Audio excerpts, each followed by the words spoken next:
Hi everyone, Sierra here with Something Borrowed Weddings and Events, and today I'm going to give you guys 7 tips on throwing the perfect engagement party.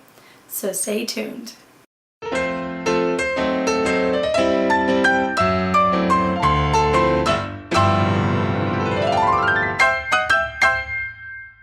Alright, so number 1, make it personal. Make it fit your personality of you and your fiance. For example, I made sure that we had wine corks everywhere because Rory and I are both from Sonoma and we're winos, and wine corks are something that I have a mass amount, so it was easy for me to throw on all the tables just to add a little bit of our personality.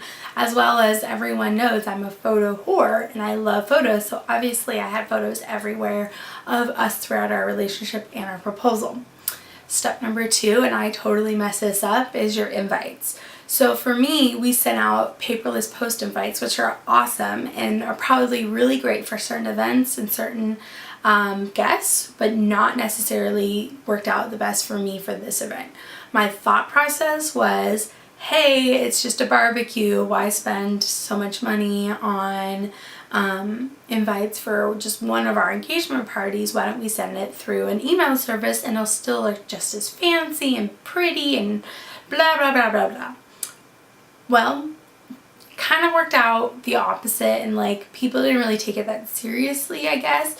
Not that they didn't take it seriously, but we had like a fair amount of no-shows and people weren't sure what to wear, and you know, they were like, well, how casual is this because we sent it through email? So I just kind of feel like I messed it all up and I should have just sent it through a printing service and mailed it myself, because it just didn't work out in our favor, and I feel like it really didn't add any like less stress. So I would say make invites, and the whole thing was I was like, well, everyone coming here is young and they know us and you know they like technology, but it ended up just being like a different vibe than what I had wanted, so I felt like it's only my fault that I didn't make that vibe known, and if I would have changed the invite, that might have changed some things.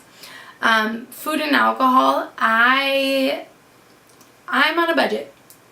We're on a budget, and I think that cutting alcohol from that engagement party budget was huge. Now, it was easy for us to do that because we were doing it at a public park and there's no alcohol allowed, so it wasn't even a question of whether or not we could have it. And if you were to have it, I would just do like massive amounts, like, if that makes sense, like large, you know, 3-gallon things of margaritas instead of, or sangria or something, instead of buying a ton of bottles, because I just feel like that's a whole added cost that we didn't have to deal with, and it was really awesome. Food, we definitely overbought, but you're supposed to overbuy. I mean, better to overbuy than underbuy and run out of food. We had almost exactly the perfect amount of pie. We only were left with like 1 1/4 pies. I'm like, that's fine. That's perfect. If you guys didn't watch the video before, my engagement party, we had a pie bar instead of like a cake. And then for the regular food, like we ate most of it for the week leading after it, so it wasn't a problem. The one thing that I would say that I think that I did well was getting food that's not going to necessarily go bad by being out. The other thing is that we didn't have like a catering service. It wasn't a catered event, and I had amazing friends that set it all up, so I knew exactly what I wanted at this party, and I had everything written on an Excel sheet, and so I gave a few of my girlfriends that had offered to help very, very nicely, because they're amazing, just the list, and then I'm like, here are the bags of food, and so they just designed the tables, and like it looks gorgeous, and you know, make sure that you know that you can put everything out. I'd rather put a lot of stuff out and have it look, you know, kind of cluttered than to have to refill it, because you're gonna be busy.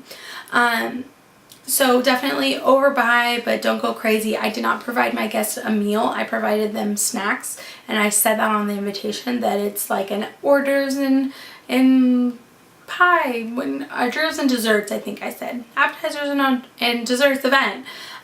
So don't come for lunch. It's between 2 and 5. Like, you're fine. It's fine. And that also works out for kids too, because between 2 and 5 is usually not a major meal time. We bought some soft drinks and we bought some chocolate milk, but really the only thing that people drink in mass amounts is water, and so I was glad that I did a huge water dispenser with some fruit inside. And then schedule your hostess gift. So this is number 4, and this is the one that I messed up and I'm so mad that I did. So I don't know, I probably talked over myself, but basically number 4 is schedule your hostess meals. So that means that for you and your fiance, make sure you eat before the party. So I made sure that I ate before the party, as well as the people that were helping me out. I made sure they ate, and then the boys suddenly were like, we're starving, we need to eat. And so turning and making sure they got their food and then they got to sit down, took out 3 sets of hands, of helping hands that I had expected for 40 minutes for them to go get the food and eat the food that I expected to have that help.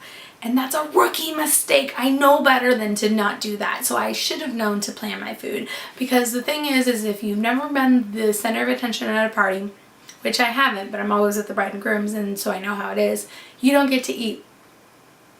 You're the hostess. You're supposed to be talking to everyone. You're supposed to be, greeting everyone. There's no time for really eating. You might be able to shovel a few snacks in your mouth, but if you have a full carbo meal, like I ate like a full pizza. Like I was in my car with my friend, had my pizza on her lap, and I was literally driving there being like a freaking crazy person. But you know what? I was carbo loaded before that event, and I didn't have any problems not eating during it.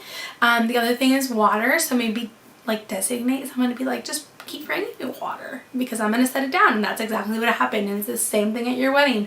You pick up a drink, you talk to someone, they want to take a picture, you put it down, or they want to hand you something, you put it down, and then it disappears, or you disappear. I kept losing my phone and I kept losing my waters, but I don't care about my phone because I usually just handed it to my fiance, Roy.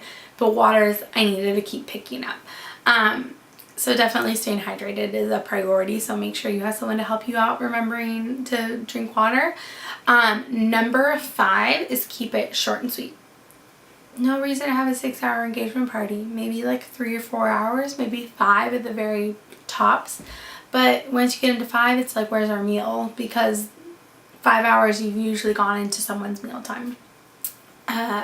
Number 6, don't have a schedule. Don't worry about it. Don't have, activities that have to happen at certain times, like toast or a cake cutting. I personally believe engagement parties should be casual, whether they're a formal event or not. You know what I mean? Like they can be a cocktail event and be formal, but still not have a schedule, if that makes sense.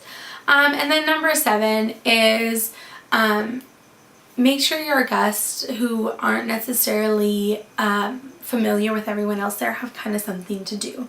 I knew that we were going to have a lot of people from a lot of different areas of our life there, and so I wanted them to have things to do to get to know other people, but not necessarily like, here's an icebreaker routine, like get to know all my other friends. So we had a date jar, so people could write us date jar ideas. We had a guest book so that people can give us little notes and advice about marriage.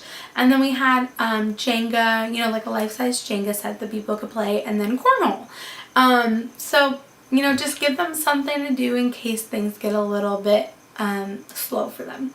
So that's pretty much it. Those are the 7 tips that I would say would have really helped my engagement party beforehand, or that I think I kicked out of the park because, I'm awesome at baseball and I kick things opposed to hitting it at the park.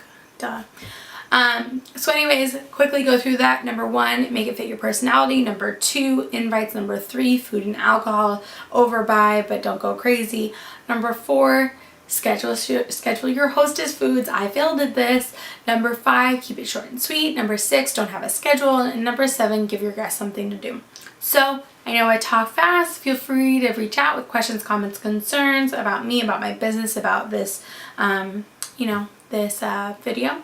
So I hope you guys all have a great day, and I'll talk to you soon. All right, bye.